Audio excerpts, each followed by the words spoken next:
Sveicināti, mani sauc Eduards Maķuhovs un esmu uzņēmuma pārstāvis AMG Agrotrade. Uzņēmums nodarbojas ar graudu pārstrādi. Graudus pārsvarā mēs iepērkām no Latvijas zemniekiem. Graudi atnāk pie mums caur laboratoriju, mēs viņus pārbaudām, lai būtu laba kvalitāte, pietiekošs proteīns, mitrums.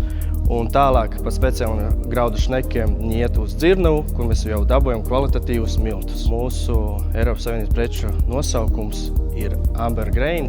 Mūsu preces var redzēt tādos lielveikalos kā Elvī, Citro un Ambers. Mums ir dažādi iepakojumi. 1 kg, 2 kg, 5, 10, 15 un 25.